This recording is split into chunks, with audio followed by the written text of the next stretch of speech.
I say the Marines are like my West Highland Terrier. Every morning they want to get up and do two things: dig a hole, kill something. I say let the Marines be the Marines. I don't believe in the three-block war. Okay? You give the Marines to the cis-admin force that stops it from being the UN. Okay? You kill the aid workers. These guys come over and put a Fallujah on you. You're going to need that capacity. It's not going to go away.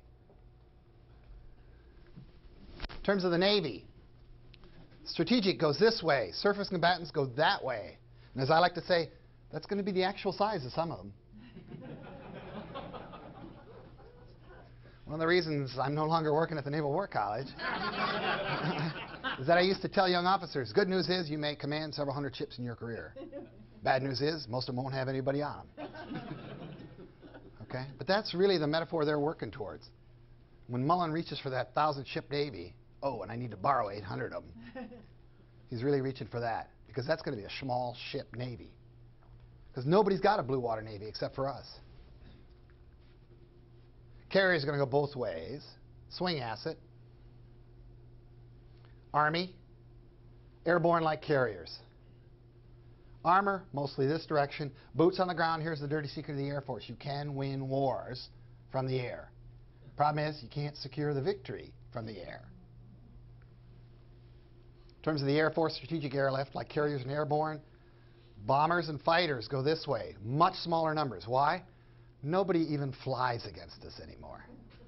I have met the last Navy pilot involved in a dogfight. He's a one-star now. I've already met the last Air Force pilot ever to shoot anybody down. He's a one-star now. That's how distant we are from that reality.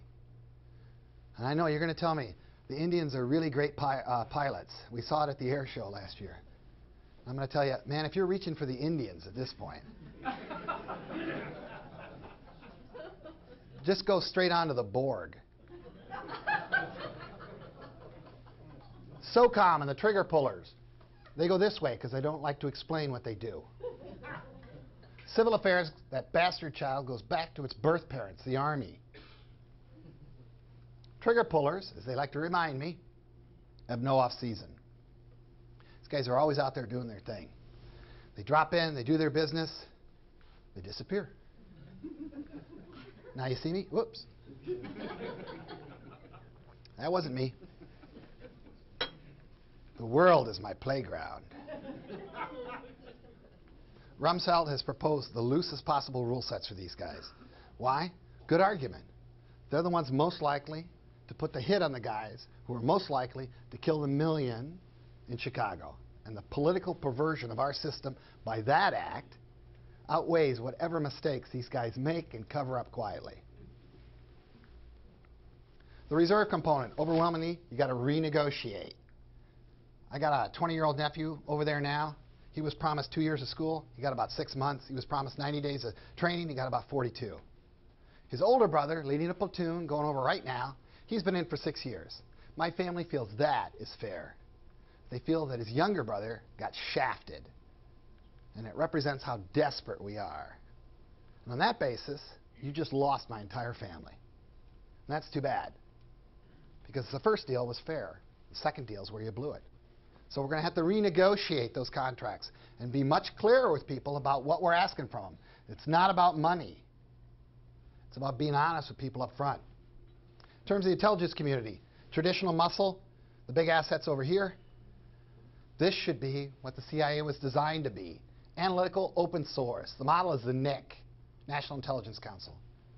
Here's the thing we learn time and time again. War is classified. Peace, they will tell you what you need to know. All you need to do is ask them. They're not secrets. It's just called local knowledge. One of the great stories I've seen written about the echo boomers over there in Iraq, ages 10 to 25. It's the boom of the boom. Okay? And the oldest of the echo boomers are in the force now. Written by Dan Baum, New Yorker. He talked about the echo boomers going over there with their laptops, wiring themselves up, going into chat rooms, and teaching each other counterinsurgency. Because they said the Army hadn't taught them. The Army got mad. They said, you're breaking operational security. And the boomers, the echo boomers said, you dumbasses, Al-Qaeda already knows all this information. We're the ones in deficit. And so we're going to train each other. You're seeing that bubble up phenomenon now get back through a Mattis, through a Petraeus, through that school in Iraq. You're going to see a revolution from below. Move on to the second book. Why do you want to write a second book? I get asked that a lot. Well, there's the usual answer. I didn't let that up long enough. There we go.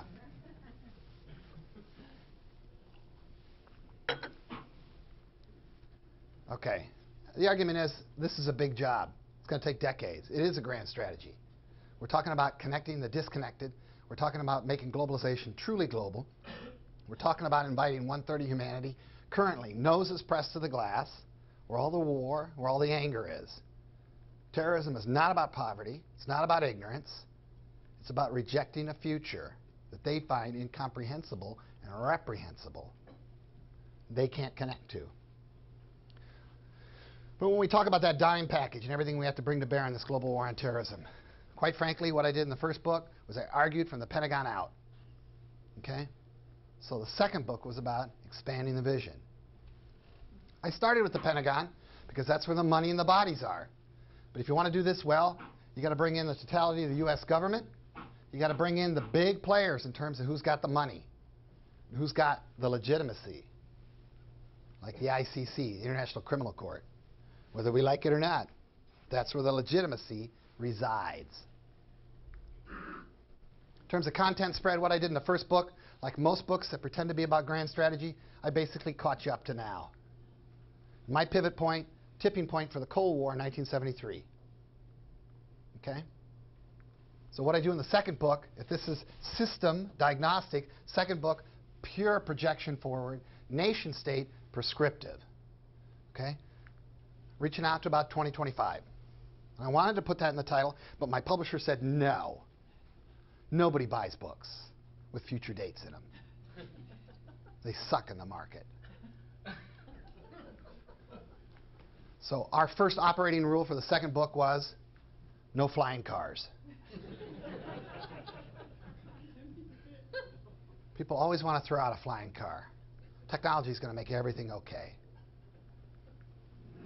Thus, the focus of the book, next 4 or 5 years. And I'm going to make a bunch of arguments here that are going to seem like real stretchers. And again, they're not designed, quite frankly, for this generation. They're designed for the next generation. And on that snotty note, let's continue.